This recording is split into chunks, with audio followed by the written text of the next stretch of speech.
Ajnanatimirandasya Jnananjana Shalakaya Chakshurunmilitam Yena Tasmai Shri Gurave Namaha. Vancha kalpatarubhyascha kripa sindhubhyevacha patitanam pavanebhyo vaishnavebhyo namo namah. Namo Mahabharanyaya Krishna Prema Pradayate Krishnaya Krishna Chaitanya Namne Gauda Chishe Namah. He Krishna Karuna Sindho Dina Bandho Jagatpate Gopesha Gopika Kanta Radha Kanta Namostute Tapta Kanchana Gaurangi Radhe Vrindavaneshwari Vrishabhanu Sute Devi Pranamami Hari Priye Vrindai Tulsi Debai Priyai Keshavasya Cha Krishna Bhakti Prade Devi Satyavachai Namo Namaha. Panchatattvatmakam Krishnam Bhakta Rupa Swarupakam Bhaktavataram Bhaktakyam Namami Bhakta Shaktikam Shri Krishna Chaitanya Prabhu Nityananda Shri Advaita Gadadhar Shrivas Adi Gaur Bhakta Vrinda. Hare Krishna, Krishna Krishna, Hare Hare, Hare Rama, Rama Rama, Hare Hare, Hare Krishna, Krishna Krishna, Hare Hare, Hare Rama, Rama Rama, Hare Hare. I'm offering my Dandavat Pranams, my Shraddha Pushpanjali at the lotus feet of my most worshipable, beloved Diksha and Siksha Gurudevs, Nitya Lila Pravishta Om Vishnu Pad Paramahansa Ashtatarasata Sri Srila A.C. Bhakti Vedanta Swami Maharaj Srila Prabhupada, and Nitya Lila Pravishta Om Vishnu Pad Paramahansa Ashtatarasata Sri Srila Bhakti Rakshak Sridhar Goswami Maharaj, and Nitya Lila Pravishta Om Vishnu Pad Paramahansa Ashtatarasata Sri Srila Bhakti Vedanta Narayan Goswami Maharaj. And my Dandavat Pranams to all my Sri Sri Rupanuga Guru Varga, and unlimited Dandavat Pranams to Sri Advaita Acharya Prabhu, the incarnation of Sadashiv and Mahavishnu, who is a member of the Pancha Tattva and who is supremely glorious. Our obeisances to his divine lotus feet on his transcendental Avirbhav Mahamahotsav Titi. Jai Srila Advaita Acharya Prabhu Ki Jai. My Dandavat Pranams to all the Vaishnavas and all the Vaishnavis. So in the book titled Prabandhavali, there's a collection of a number of lectures that our Gurudev Srila Bhaktivedanta Narayan Goswami Maharaj gave in previous years in Hindi, and they were translated into English. This is his lecture in the book. It's actually the 7th chapter of the book, and it's titled Advaita Saptami.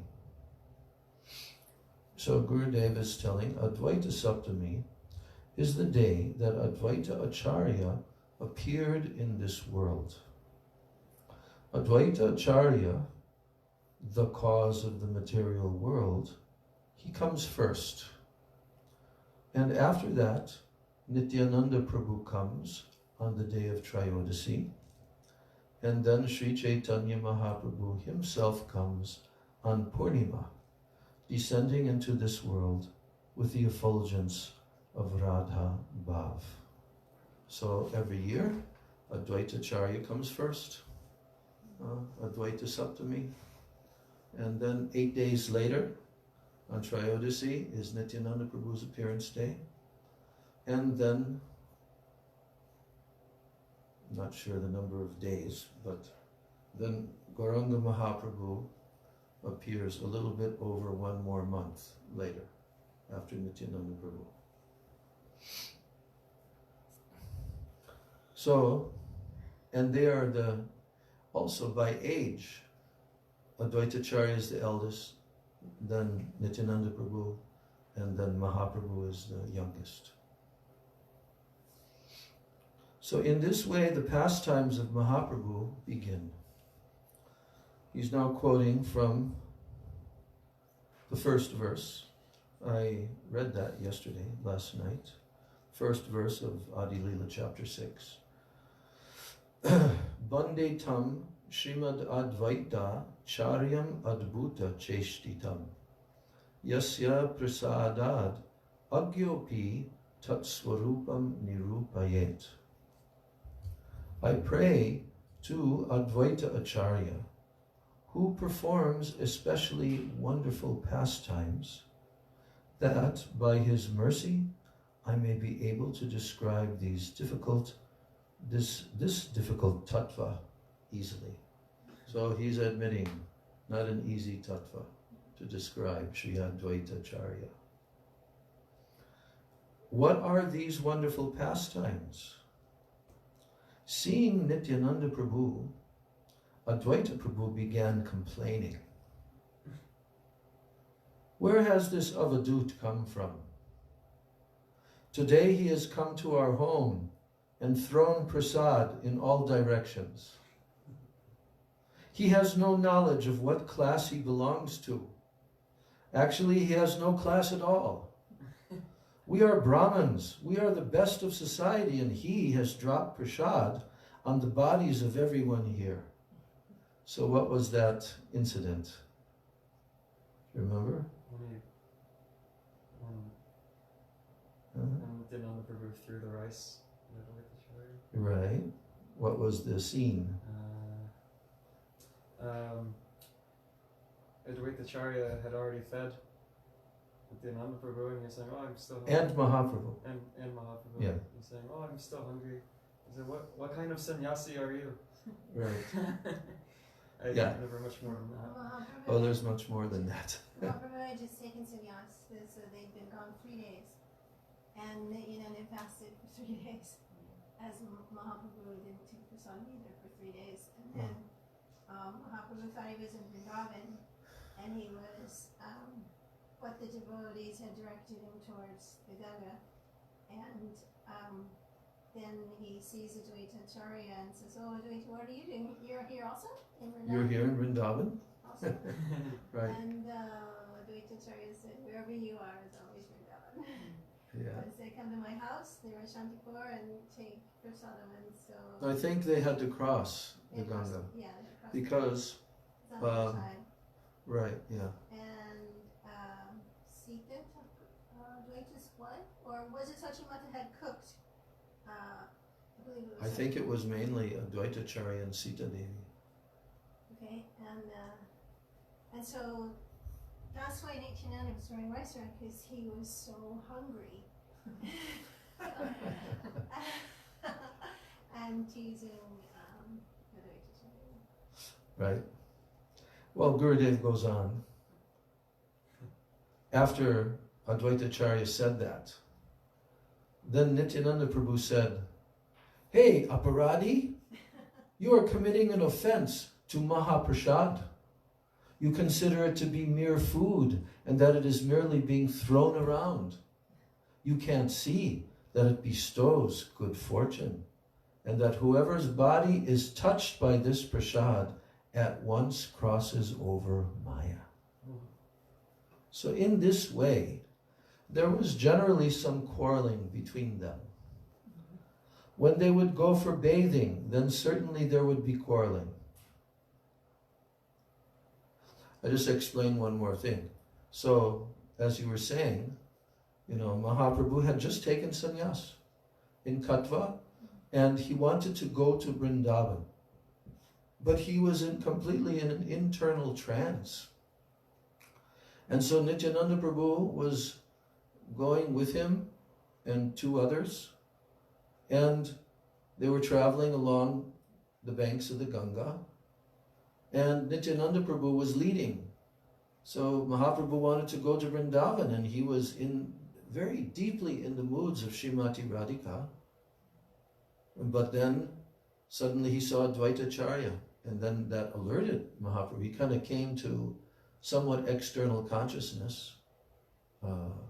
Advaita, you are also here in Vrindavan? Yeah, so then he said, like you told, then Advaitacharya had also brought with him clean cloth, sannyasi vesh. And so they had to go by boat, and while they had gone across the Ganga in the boat, Mahaprabhu again became overwhelmed with the bluish color and considered that this was Yamuna and he was in Vrindavan, and he began dancing and he actually fell into the water, and they had to pull him back on the boat. And then when they got to the other side, then Advaita Prabhu offered the clean cloth to Mahaprabhu.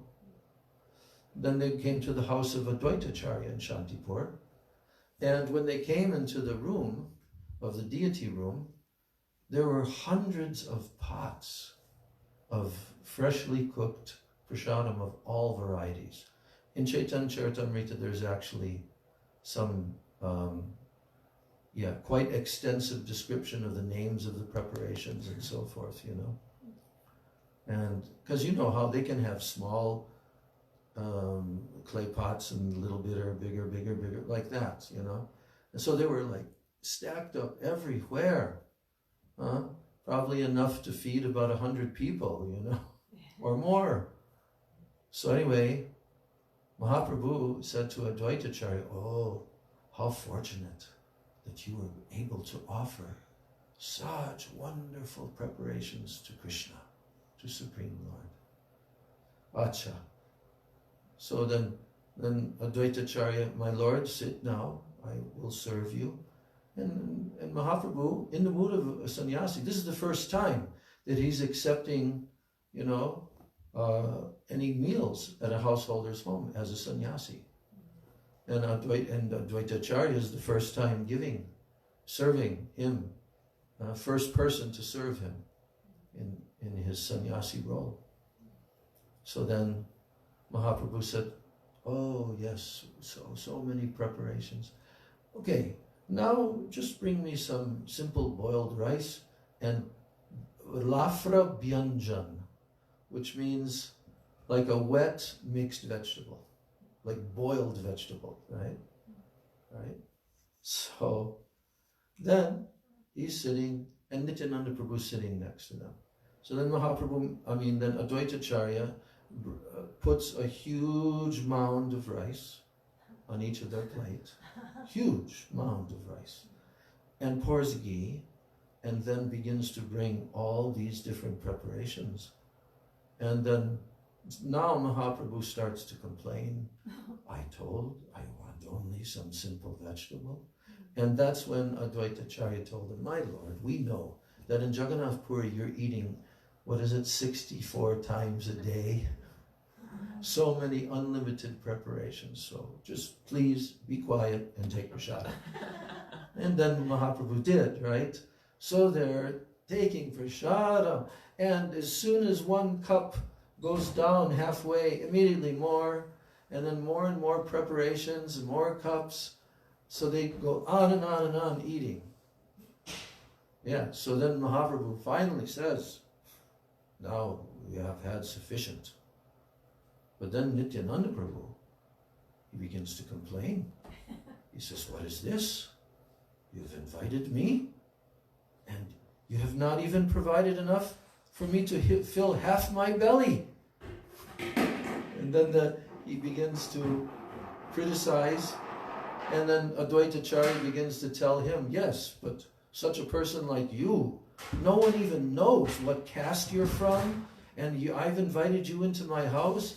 So they start to, actually they're glorifying each other. But it appears to be, Reject Paramahamsa. yeah, reject Paramahansa, right. And then he throws the prasadam. And when the prasadam touches the body of Advaitacharya, he begins to dance. We have a painting of that in the Chaitanya Charitamrita. And then, of course, Mother Sachi was brought there. But Gurudev is just now touching on this relationship between Advaitacharya and Nityananda Prabhu. So he's saying in this way, there was generally some quarreling between them. And when they would go for bathing, then certainly there would be quarreling. And like, that's the incident in Jajumna Sarovara. And that was when they were doing the Gundicha Marajan. And all the Vaishnavas were taking bath at that time, you know. and they were playing like young boys. And Mahaprabhu was watching the scene, and Ramananda Roy, I think, and who was the other? More elder, and great scholar, great serious personalities.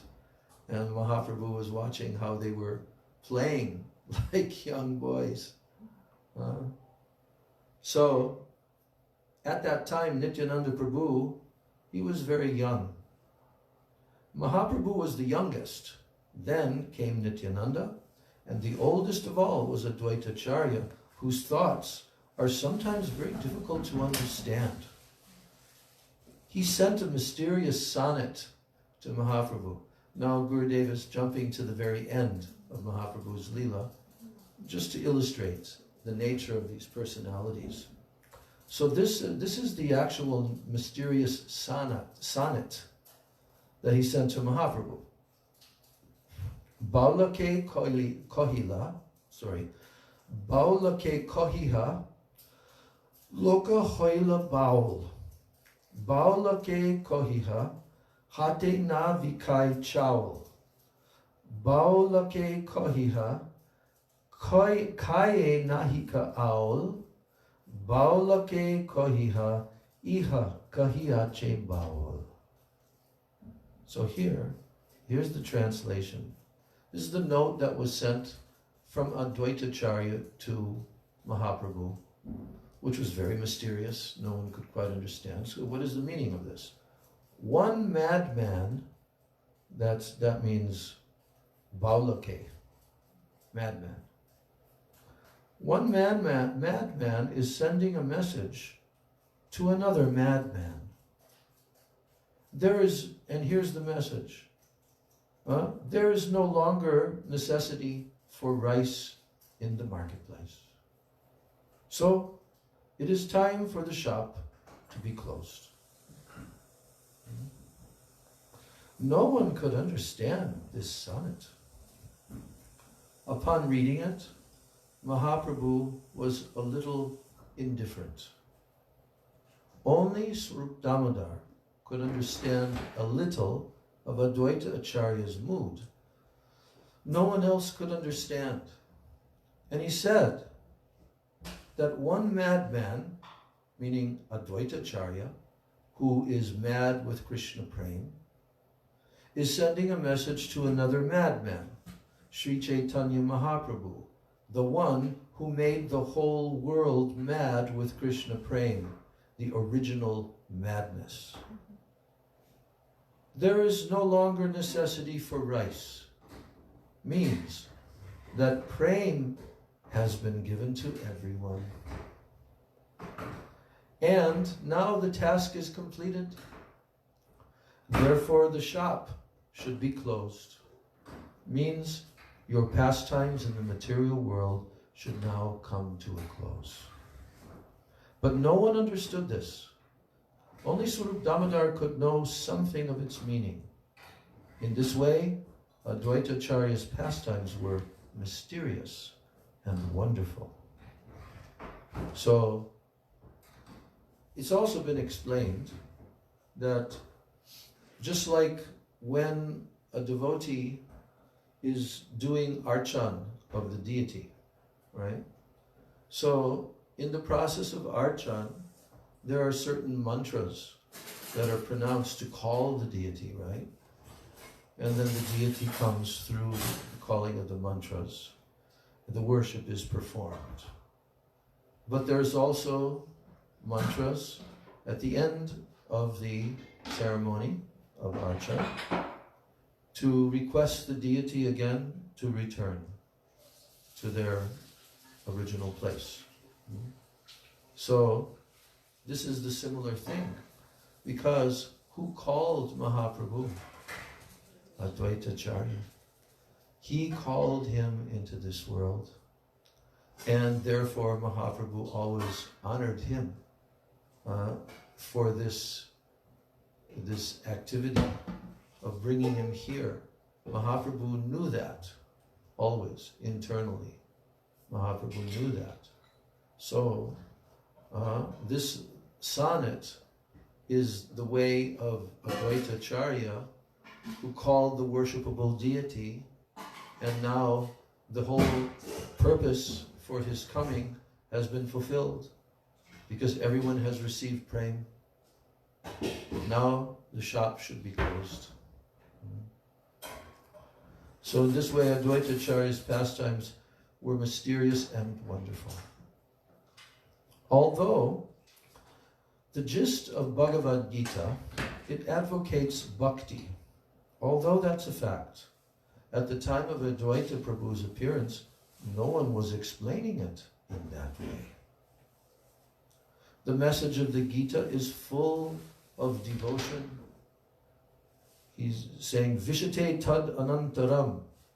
That's a 55th verse, 18th chapter. Ultimately, he enters into me. That's a statement from Gita. Vishate tad anantaram. But Advaitavadis interpret this to mean that Bhagavan and the Jiva merge in Brahman and become one. They say that by chanting Aham Brahmasmi, and by practicing meditation, then the apparent individuality of the soul, of the souls, merge in the end, and that the material world is false. So Advaita Acharya first of all gave the explanation of bhakti from these verses, like Satatam Kirtayantu Mam, Ananyas Chintayantu Mam, Yejana Paryupasate, and Bhakti Labate Param. So in the end, all of these verses are telling that we will attain bhakti. By the medium of the precepts described in these verses, then Vishate tad anantaram, that we enter into bhakti. Vishate tad anantaram, not that we merge. Not that we meet Bhagavan in Brahman, entering into undifferentiated light. No. Vishate means that we enter into his dham and attain his service. But some people were trying to change the meaning. After some time, Advaita Acharya went to Shantipur, and he also started explaining the meaning of Vishate tad anantaram as Aham Brahmasmi, all souls will merge in Brahman. And then hearing of this, Mahaprabhu went there and pulled his beard and beat him until Sita Devi, Advaita Acharya's wife, came and protected him. This is also wonderful, because having been beaten, Sri Advaita became very pleased and he started dancing. Previously, Mahaprabhu was offering pranam to him and also offering him respect befitting one's guru, because Advaita Prabhu was a disciple of Madhavendra Puri. And Mahaprabhu was thinking, he is a disciple of my Param Guru, so it is my duty to offer pranam and seva to him. This was Mahaprabhu's thinking. He is worshipful to me, therefore I should serve and worship him. And for ridding himself of this service, Advaita Acharya gave the impersonalist Nirvisheshvad explanation of Bhagavad Gita. And when Mahaprabhu became angry and started beating him, then Advaita Acharya said, today my life has become successful. I wanted you to accept service from me because you are senior to me. Who can possibly be senior to you? And then Mahaprabhu became very shy. And another time, Mahaprabhu said to his mother, Sachi Devi, I will not show love to you anymore because you have disrespected a devotee. You know when that was? That's when Mahaprabhu was in Srivas Thakur's house. And he was calling each devotee and bestowing prem on them. But when Mother Sachi came, he said, no, I will not give you prem. And all the devotees were completely devastated. You have disrespected Advaita Acharya. So now Gurudev's telling. He said, I will not show love to you anymore because you have disrespected a devotee. You have committed Vaishnav Aparad. You told Advaita Prabhu that your name Advaita, meaning non-dual, is not suitable. So Mother Sachi, she told to Advaita Acharya, your name is supposed to be Advaita. That means non-dual, right? One, everyone together. And then she said, but this name Advaita is not suitable. Rather, your name should be Dvaita, dual. You are not Advaita, you are Dvaita. What you said was that Advaita Acharya brings duality, separation in relationships. That he separates a mother from her son, a father from his son, a brother from his brother.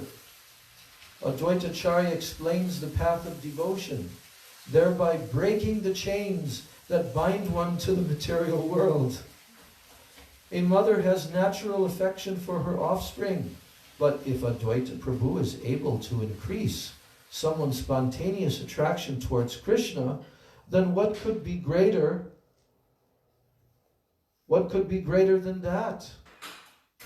If someone is giving the instruction that the jiva has forgotten Bhagavan for millions of births, and then establishes sambandha, knowledge of our true relationship with Bhagavan, and also sadhya, what is the final attainment, and gives instruction for bhajan that cuts the chains that bind us to the material world, what could be greater than that? Sachi Devi replied, he separated me from my beloved Vishwarupa. He gave such instruction that it separated me from Vishwarupa, who left home and became a sannyasi. Therefore, Advaita means that person whom having met once, one will not desire anything within this world. So his name should be Dvaita instead. His mother Sachi. And Mahaprabhu said, since you spoke to a devotee in this way, none of us will show you love anymore.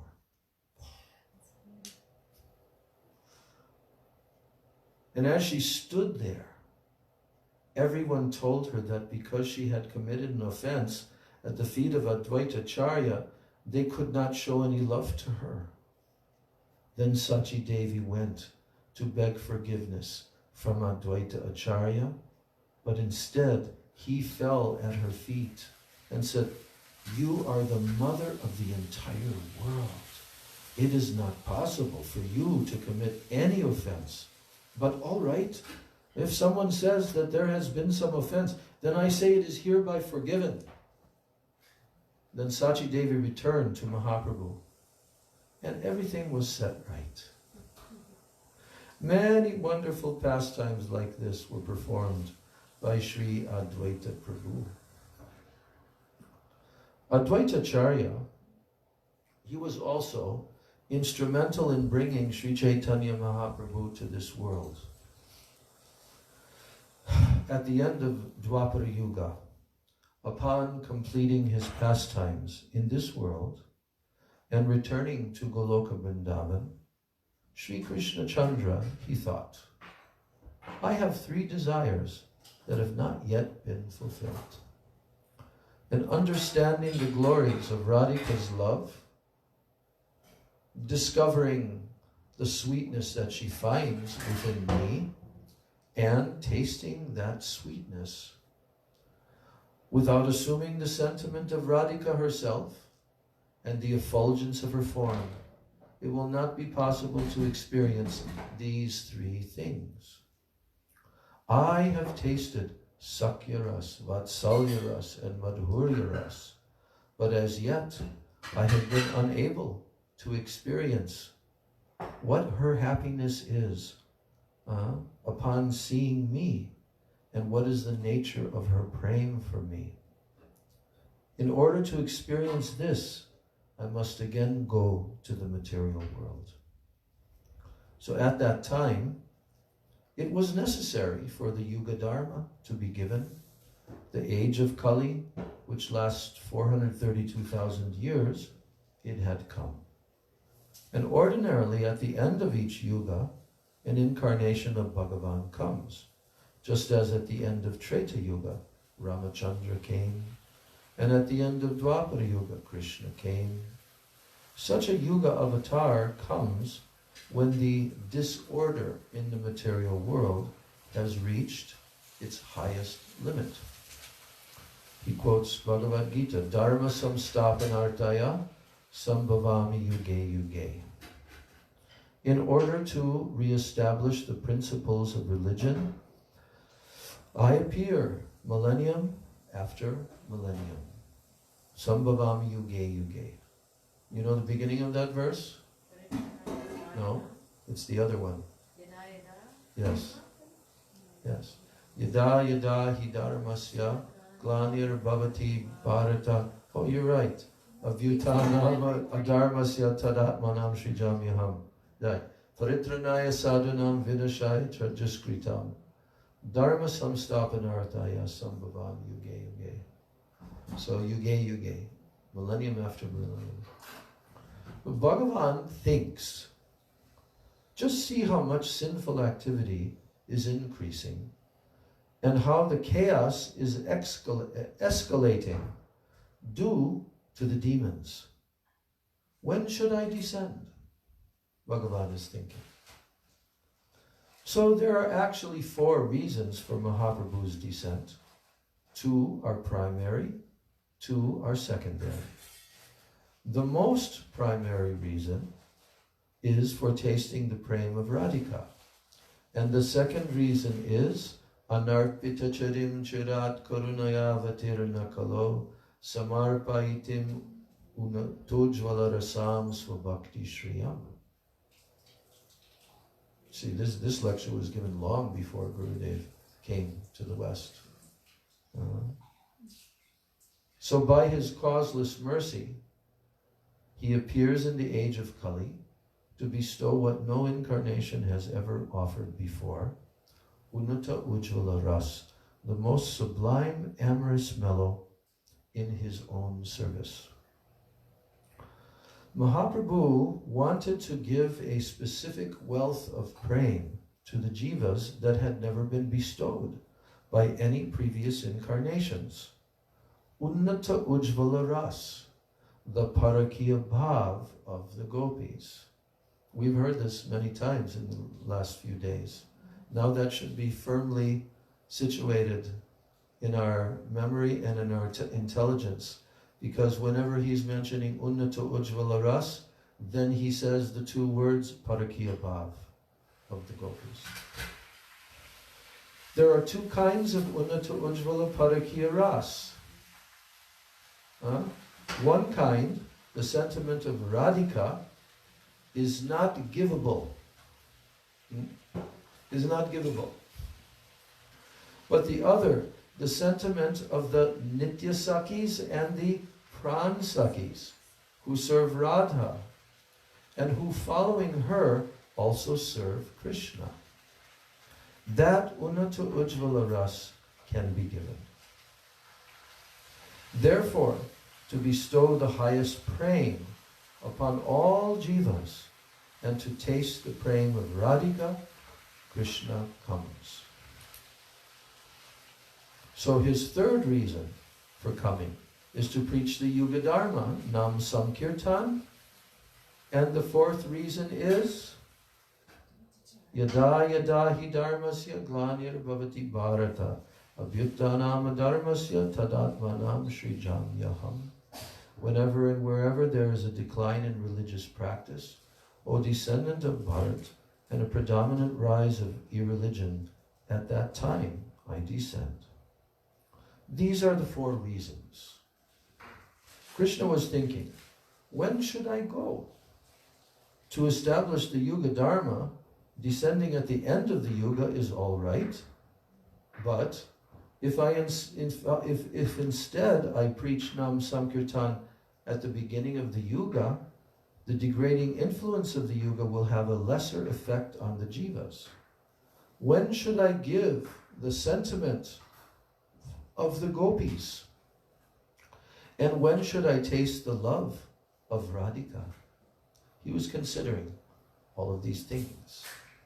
And meanwhile, Advaitacharya saw that bhakti was gradually disappearing from the world, and he thought, now is the appropriate time for Krishna's incarnation. If he doesn't come now, what will happen later? At the same time, he was also thinking this in the form of Karanadakshay Vishnu. He was pondering in that place where Sattva, Rajas and Tamas are all in the same position. Jai Shri Shri Guru Gauranga Radha Govinda Ki Jai. So, now, as Mahavishnu, Karandakshay Vishnu, Advaitacharya was pondering. In what place? The place where there is no Sattva, Rajas and Tamas. All are neutral. There are two causes of the world. Now comes this point. There are two causes of the world. One is upadan, which is called the ingredient cause. And the other is nimitta, the efficient cause. So what's the first one called? Upadan. Everyone say upadan. And that's called the ingredient cause. Upadan, the ingredient cause. Upadan, the ingredient cause.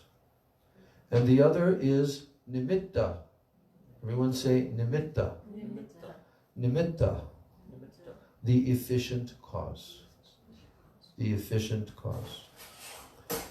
So Mahavishnu himself is the nimitta cause. And Mahavishnu is the nimitta cause. And his part, Advaita Acharya, is the upadan cause. So, now here's the examples Gurudev gives. To understand this very deep philosophical principles. Suppose I were to point to someone and say, this man is a hooligan, thief, and liar. Grab him. Throw him outside. He should never be allowed in here again. Now, you may not know him, but by my saying this, you throw him out. So, who is the cause of him being thrown out? By my order, you grabbed this man and you ejected him. So, you are the upadan cause, and I am the nimitta cause. But who is the real cause of the man being ejected? By his own misbehavior, the man himself is the cause. And this is exactly the situation regarding the creation of the material world. Karanadakshay Vishnu assumes two forms to create the material world, as the efficient cause and as the ingredient cause. When the two of them come together, countless Brahmandas are generated. But if Bhagavan did not inject his desire, then what? In any activity, there is first the desire for it to take place. Therefore, the desire of Mahavishnu is the primary cause, and dependent on his desire is the desire of Advaita Acharya, which is the secondary cause. In this way, Karanadakshay Vishnu performs the activity of creating the world, and his incarnation is Advaita Acharya. So now he's quoting the verse, Advaita Acharya Gosai Sakshat Ishvara Jahara Mahima Nahe Jivera Gochara. This is the sixth verse in the sixth chapter of Adi Lila. It means that Sri Advaita Acharya is directly the Ishvara himself. His glories cannot be comprehended by ordinary living beings. From Mahatattva, false ego arises. So this is going into the way that the creation takes place. From Mahatattva. What's Mahatattva? What's Mahatattva? Unmanifested ingredients. Yes, Mahatattva. So, the Mahatattva is the totality. Yes. So, from Mahatattva, false ego arises. This is the first thing. From false ego comes sound, touch, form, taste, and smell. 5. Next come the 11 senses. The knowledge acquiring senses and the, what are they called? The active, action performing senses. And then next after that are the 5 material elements, earth, water, fire, air, ether. That makes 22. And with the intelligence and mind, it makes 24. Then adding Prakriti, Purusha, Atma, and Paramatma makes 28 aspects of Tattva altogether. Leaving aside Bhagavan and Jivatma, only the remainder are accepted by the Samkhya and the Nyaya schools of thought. Nyaya means logic. So here, now, the Adi Lila chapter 6, verses 8 through 11, which is the last thing that we read last night. And I said there's this very, very long purport. Now Gurudev is quoting this. Ye Purusha Shrishti Sthiti Korene Mayai Ananta Brahmanda Shrishti Koren Lilai. I read this last night. Here's the translation of these verses, verses 8 through 11. Mahavishnu performs the function of creation of all the material universes. And Advaita Acharya is directly an incarnation of him. Creating and maintaining these countless universes by his external energy is his pastime. And by his own will, he expands into countless forms, and he enters into each and every universe. Advaita Acharya is a non-different part and parcel of Mahavishnu, or in other words, he is another form of him. Now some say that nature enacts the process of creation by itself. Who says like that? That nature, everything, nature is supreme. Nature is just going on by itself. The atheist. The atheist. Yeah. Atheist Sankhya philosophers also say that. So they say that nature enacts the process of creation by itself. They give this example that a cow eats grass and automatically milk is produced. What is the necessity of anyone else in this process? In this way, nature does everything by itself. So to refute this, An innocent, less educated Vaishnava says to such a philosopher, the cow eats grass and then gives milk. So why then doesn't the bull eat grass and also give milk? Does he need to eat more grass? Then the pundit of the Sankhya school had to think for a moment. Then he said, concerning the upadan cause, to make a house, all elements, such as bricks, are necessary. Then the Vaishnava said, so, if by bricks or cement a house will be made, then here we will place 1,000 kilos of cement, 10,000 bricks, an entire lake of water, and wood and marble also. Will that make a house?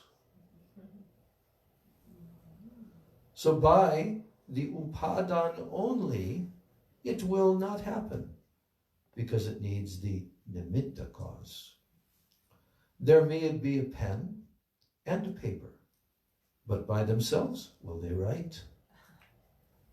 Therefore, by the material nature alone, creation will not take place as long as the desire of Bhagavan is not there. No action can take place by itself in the material world. So therefore, this Prakriti-vad philosophy is erroneous. Prakriti means matter. Purusha is conscious. And when both come together, there is creation. In Prakriti, there is no action, no innate desire. It is inert matter. But when it is activated by the Purusha, then automatically the task is accomplished. The communists, they say, what is the need of God in this? Nature creates by itself. But there is no one in the world who can create by himself. A lame man, a blind man, they were going somewhere together. And the lame man said, take me on your shoulders. Seeing with my eyes, I will tell you to go right, left, or straight on the path. And with your legs, we will go there. Otherwise, you will not be able to go there, and neither will I. So working together, they reach their desired destination. In this example, the lame man is conscious, and the blind man is also conscious, and both being conscious, the work was done. But in creation, only Bhagavan is conscious, and nature is not. Without at least one conscious being, no work in the world can be done. These issues may seem a little dry, but they are very important and also tasteful points related to bhakti. And Vaishnavas should make an effort to understand them. Of course, that was in our Srila Prabhupada. One of his main topics that he valiantly fought against the entire, mundane atheistic scientific community in so many different discussions, Prabhupada. There used to be in our Back to Godhead magazine a section, you'll remember this. It was called Prabhupada Speaks Out. And they had the same picture every issue of Prabhupada, who was like standing in such a dramatic way, and putting forward various arguments. So, in all of this tattva, the root cause of the material world is Krishna, because originally he injects his desire. He becomes two kinds of sankarshan, the root sankarshan and maha sankarshan. From maha sankarshan, he becomes karana dakashai Vishnu. And subsequently, he becomes Advaita Acharya as the Upadan cause. some people say that the Upadan cause is separate from Bhagavan, and that the Upadan cause of the material world is not Bhagavan. They say that he may be the nimitta cause, but he cannot be the Upadan cause. But besides Krishna, there is nothing. So from where has the material world come? From where has the Mahatattva come? It has also come from the desire of Krishna. There is nothing in all of existence that is separate from him. Karanadakshay Vishnu manifests the creation, and the Mahatattva, nature herself, is thus non-different from him. To correct the souls that have forgotten Bhagavan, Prakriti is manifest by his desire and gives the jiva an external form. I'll read that again. To correct the souls that have forgotten Bhagavan, Prakriti is manifest by his desire, and Prakriti gives the jiva an external form.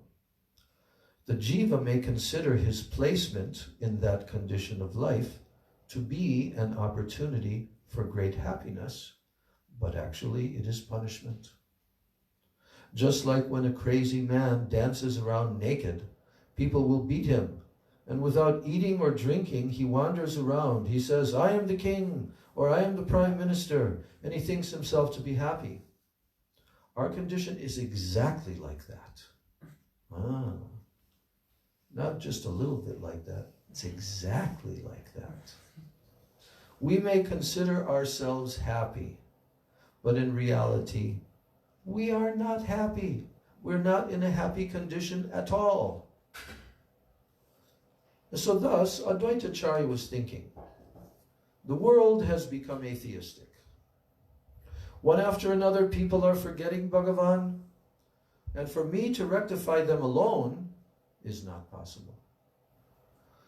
To bring devotion to the non-devotees will be very, very difficult work. Without the Shakti of Krishna himself, it simply cannot be done. Besides devotees, there are so many people in the world who are preaching, but they are all preaching Maya. They are preaching twisted philosophies, and seeing this, Sri Advaita thought, they have no relation with Bhagavan, and they do not preach bhakti.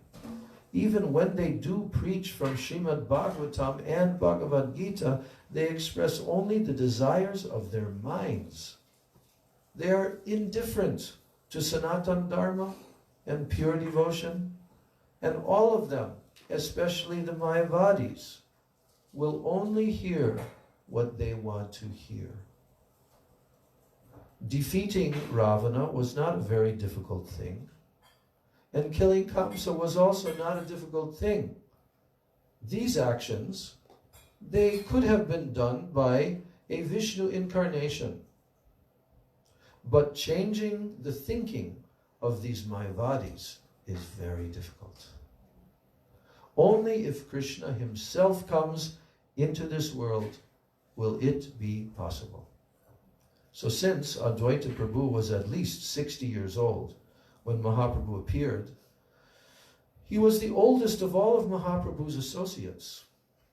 Nityananda Prabhu was approximately 5 years older than Mahaprabhu. Mahaprabhu's plan was that he would first arrange for his devotees to appear in this world, then he would descend himself. Advaita Acharya appeared first, and seeing the condition of the world, he thought, how will I call Krishna? There are so many types of worship of Krishna, but amongst all of these, the glories of Tulsi are the greatest. Krishna will be so pleased with anyone who offers him a Tulsi leaf and Ganges water that it will overpower him. And thus, he took a tulsi bud, 2 soft leaves with a manjari in the middle, and with great prem and tears flowing from his eyes, he worshipped Krishna besides the Ganga. And Krishna was originally thinking, when will I descend? Maybe in 10 or 20,000 years, or maybe even after 100,000 years. But upon hearing Advaitacharya's prayer, he came at once. Therefore, Advaitacharya is another primary reason for the descent of Mahaprabhu. At birth, Sri Advaita was given the name Kamalaksha because his eyes were as beautiful as lotus petals. He appeared at Srihata in East Bengal, and staying sometimes in Navadvip, sometimes in Shantipur, he began preaching bhakti. He was there in Navadvip when Mahaprabhu took birth. And Vishwarup attended Advaita Prabhu's school. One day, Mother Sachi told Nimai to go and to call his brother. So when he arrived at the school, Nimai glanced in the direction of Advaitacharya and he said, "Oh, what do you see? You called me here and you don't recognize me? When the proper time comes, you will certainly recognize me." So there are unlimited incarnations of Vishnu. They are all non-different from Krishna, but their activities and their pastimes are different. Therefore, because Advaitacharya is non-different from Hari, he is Advaita. And because he manifested bhakti in all directions, he is known as Acharya. How did he preach bhakti? If anyone was born in a Shudra family, a Muslim family, or any family, and performing Bhagavad Bhajan, Advaita Prabhu considered him better than a Brahmin who didn't engage in Bhajan. If there is someone who has taken birth in a high Brahmin family, he is an eminent scholar of good conduct, he speaks the truth and never lies, but he does not engage in Bhagavad Bhajan, then he is inferior to one who has taken birth in a Shudra family or in a family of cremation ground workers. If that person just cries out, Krishna, Krishna, and does no other spiritual activity whatsoever, that Sudra is superior to a Chaturvedi Brahmin. And Advaitacharya proved this point and he preached it. So we read already about how he invited Namacharya Haridas Thakur. And so in this way, Gurudev glorified Sri Advaitacharya Prabhu on this day of Advaita Saptami. He made some more points, but today we've heard a good amount of Advaita, the glories of Advaitacharya. And on our own, we can go through the whole 6th chapter of Chaitanya Charitamrita and relish and taste even more. So we're finishing now at the appropriate time for the Artik of Shri Shri Radha Govinda Nitai Gaur Premanandi Mancha Kalpatarubhascha Kripa Sandhudeva Vaishnavi